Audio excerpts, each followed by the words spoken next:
Infectious Diseases and for Rabies Prevention and Control ng DOH, si Dr. Ann Dominic Matuba.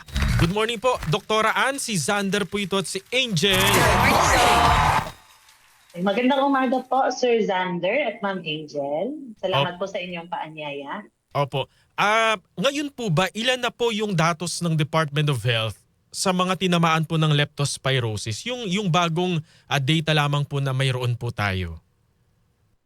Sa kasalukuyan po, mayroon na po tayong naitalang 3,716 na kaso ng leptospirosis. Ito ay mula noong Enero hanggang Agosto 15.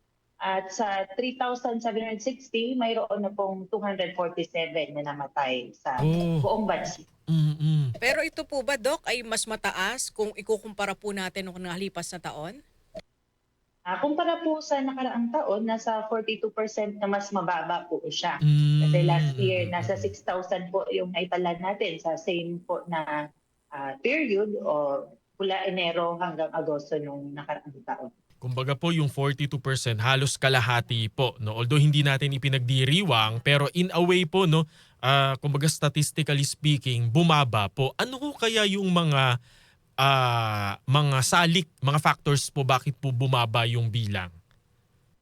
Sa kasalukuyan po, binabantayan pa po natin o patuloy po ang ating surveillance o pag-monitor sa sakit na ito. Dahil na po, yung pagbaha ay noong mga nakaraang linggo lang, posible ay tataas pa rin po ang kaso natin sa mga susunod na linggo.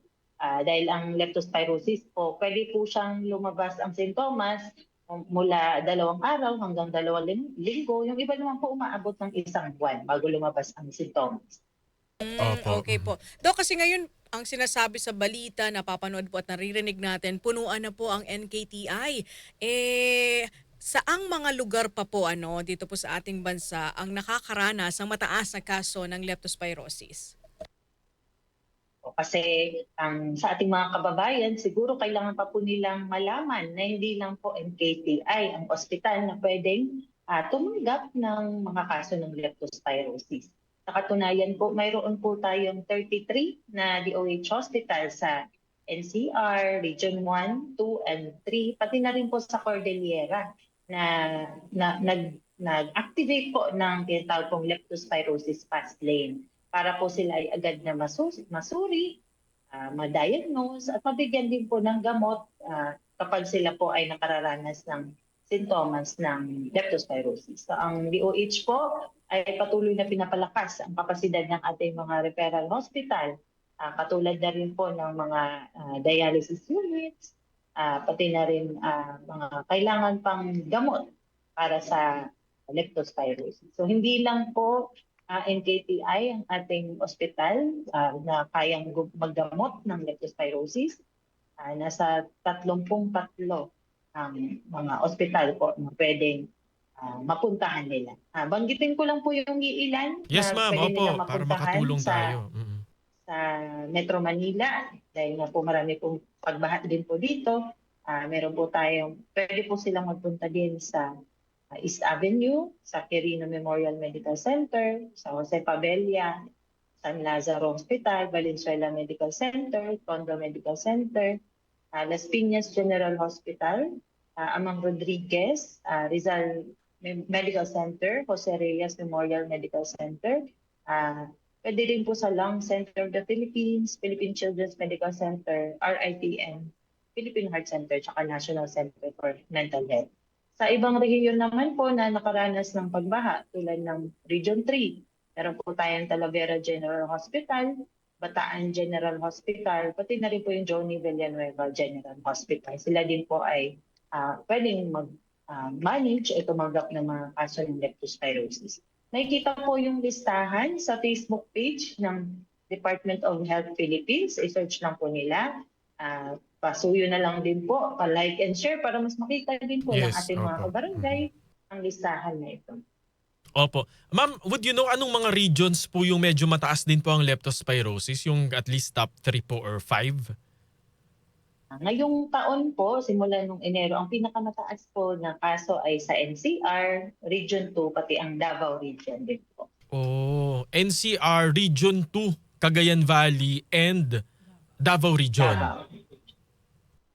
Opo. Opo. Mhm. Doc, hindi po ba nagkakaubusan ng doxycycline? Sapat pa naman po para kahit papaano yung mga tinamaan po nito ay maaari naman po silang magamot kung maagapan.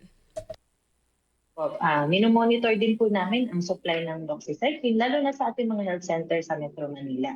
Meron naman po tayong sapat na supply ng doxycycline, pero gaya po ng nabanggit nila, hindi po pwedeng basta-basta po kasi inumin ito. Yes. Dahil Opo. may mga taong hindi pwedeng uminom ng doxycycline tulad ng mga buntis, nagpapasuso, pati na rin po yung mga batang mas bata pa o mas mura ang edad kaysa sa 8 years old.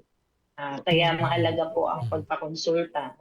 Although naintindihan din po namin na lalo na yung mga working po natin, Yes. mga empleyado, nahihirapan po magpakonsulta.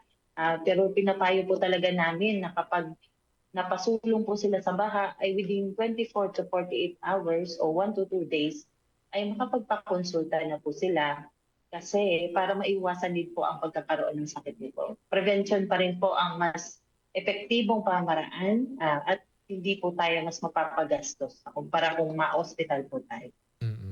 Ma'am, nabanggit nyo kanina bawal po yung 8 years old pababa sa doxycycline. Ano po yung binibigay po ninyong mga gamot kung meron pong leptospirosis yung mga bata? Ang leptospirosis po kasi ang sanhi po nito ay isang mikrobyo o bakterya. Ang binibigay po ay mga alternatibong mga antibiotic. Din. Tulad na rin po ng amoxicillin. Kumbaga po Sa mga medyo mas kabataan. mahina Mas po. mahinang Mas version. mahina. Yung doxycycline yung sa kasalukuyan ay may mga studies po talaga na epektibong prophylaxis para sa leptospirosis. Pero pwede din po gumamit ng iba pang mga antibiotic na makakaano lang po yun. Opo. Ma'am, nabanggit nyo rin po, basta lumusong sa baha, may sugat ka man o wala. Opo, may sugat man o wala, lalo na kung patuloy o palagi pong napapalusong sa baha, halaga po na magpakonsulta para mabigyan po sila ng prophylaxis. Opo. Doktora, halimbawa po ngayon, lumusong po ako sa baha at kinabukasan, nakainom po ako ng doxycycline, inireseta ng doktor. Pero the next day, lumusong na naman ako sa baha. Iinom ba ako ulit? Yung kumbaga po, basta lumusong ka sa baha, iinom ka ulit.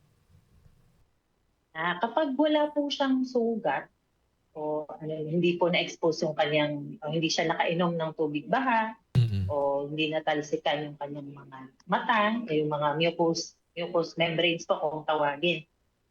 Once a week po siya iinom hanggang sa wala na po siyang exposure sa baha. Example po sa ating mga field reporters, mga responders, every week po silang na-expose. O halos araw-araw nga po.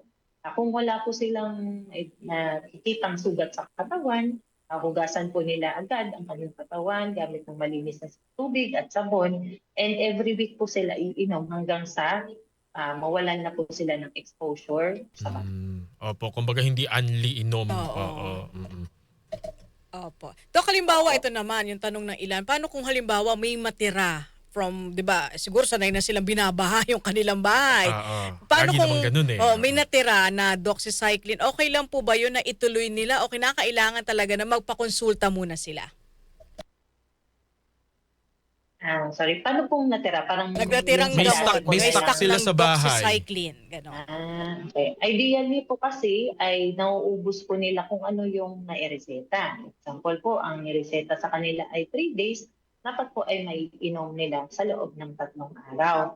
Kapag naman po ay talagang may stock po sila at may history naman po sila na sila ay nagpakonsulta dati at wala naman silang allergy, hindi naman sila buntis, hindi nagpapasuso o hindi rin po younger than 8 years old, pwede naman po silang uminom ng prophylaxis. Pero babantayan pa rin po nila ang sarili nila sa mga sintomas ng leptospirosis. Ayun. Okay, Dr. Ann, siguro parting message, mensahe po, paalala po sa ating mga kababayan, especially yung may hindi to okay lang. dito Lagi naman leptospirosis, kaming, sanay na kami. Oo, yung Ano mga po ganun ang po. paalala po ninyo sa ating mga kababayan? po kasi misconception nga po na ang patibayan daw po ng resistensya. Pero hindi lang po hindi po ito, kumbaga, hindi natin itataya ang ating buhay. Kung hindi po talaga maiiwasan na mapalusong sa baha, ay magsuot po sila ng protection tulad ng bota at takpan po nila ng waterproof na bandage ang kanilang mga sugat. Ang ating mga anak naman po ay abisuhan po natin na huwag lumangoy at maglaro sa tubig baha. At kapag na-expose po ang kanilang balat o ang katawan, maligo gamit ang sabon at malinis na tubig. At ulitin ko lang po, kahit wala pong nararamdaman, kahit walang sintomas, kahit walang sugat, ay magpakonsulta agad sa pinakamalapit na center o kanilang doktor sa loob ng 1 hanggang 2 araw pagkatapos po ma-expose sa baha. Huwag po natin i-risk, kumbaga, kasi ang maagap na pagpapakonsulta ay makakaiwas po na magkaroon po ng komplikasyon o magkaroon ng kidney or organ damage na dulot po ng leptospirosis. So wag po nating baliwalain ang ating mga sintomas. Dr. Ann, pahabol lang kasi hanggang ngayon yung ilan natin mga kababayan, especially sa may Kalumpit, sa Hagonoy, baha pa rin. Paano yung gano'n? Yung wala silang choice, wala silang ibang bahay. Araw-araw yung Araw-araw po exposure. silang nakalubog sa baha. Paano po yun? Opo, sila po ang tinatawag po natin na high risk na mga individual.